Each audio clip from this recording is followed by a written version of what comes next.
Hi gang, this is Moose. Well, first I want to, on behalf of Kevin and myself, thank you for joining us at Monument Valley. It was a really great week, in large part due to your being there and your participation. So thanks so much for coming along. Now, I have a bunch of people are asked during the digital session many times how I did that finishing of the balloon, and then I've had some requests since, so I thought I'd just make a quick movie, put it in the Dropbox for you to sit there and you can then play it and look at it and learn this technique. Now, first and foremost, you need to understand that I have created an action, okay, for most of this thing called high pass right here. Now, what is that? So let me go through that one step at a time so you can understand, okay, and then you can create your own action, which is part of the process I used. So you have to have a layer with a thumbnail like I have right here. All right, then you have to duplicate that layer. That's Control or Command J. With that duplicated, you can go over to Filter, Other, High Pass, and I prefer the number 3. Okay? And I click on Okie dokie. You can only click on OK. I click on Okie dokie. Now, keep in mind, this is what is called, and you can search on the web and find it as sharpening for content. Sharpening for content. It's for printing, okay? But that's what I was doing, and that's what I'm trying to show you here.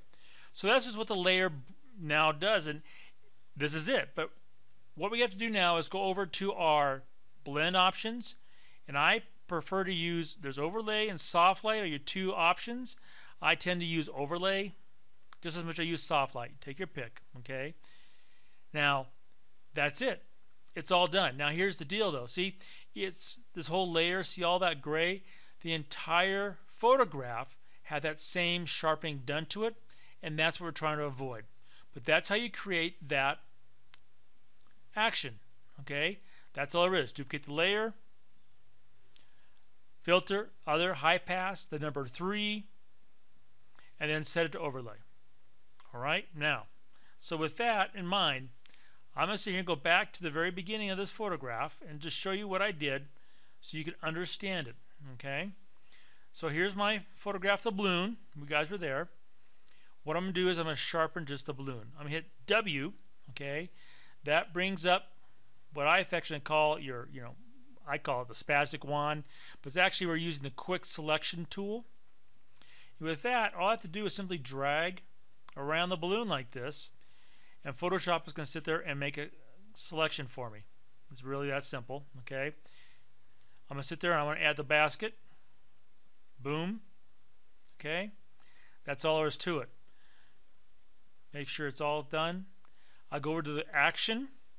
I click on my high pass action. That's what I just showed you how to create.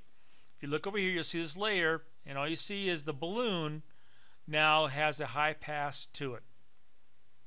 Does that make sense? That's all I did. That was it. I hope that helps. Oh, in case you're wondering what I did after that, let's see here. What else did I do? Let's go back to my history. I sat there and on this one here, what did I do? We see here. Okay.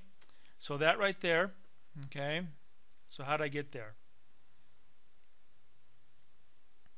So selected, ran my action, high pass. I've got this. Then what I did is I did the detail extractor on here. Okay.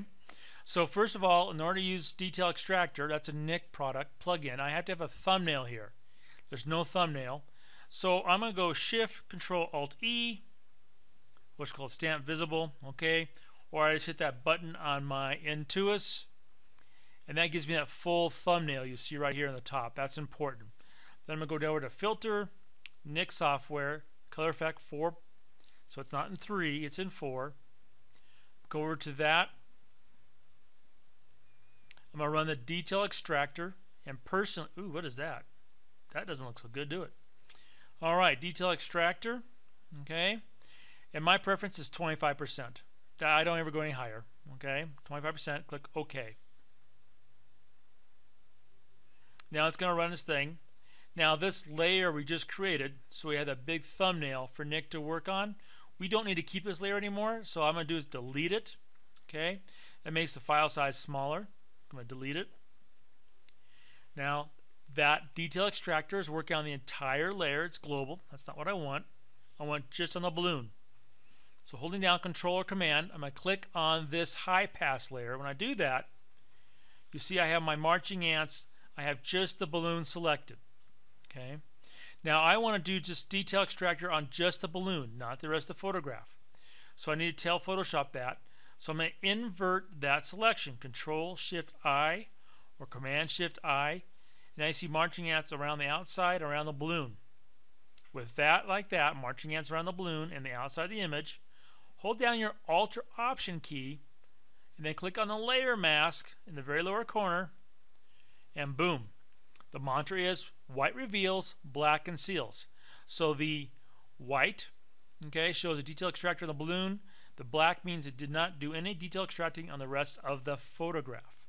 The last thing I did in this particular photograph, in this case, I don't always do that, is that I did a pro contrast. Again, I need that complete thumbnail, no mask on that layer for Nick, so I hit my Control Shift Alt E or Stamp Visible on my key on my Intuos. I'm going to go back over to Nick Software, Color Effect Pro 4, and I'm going to go back to Pro Contrast. And I love Pro Contrast. It does an amazing job. In this case, I'm going to do a global. To the dynamic. Check that.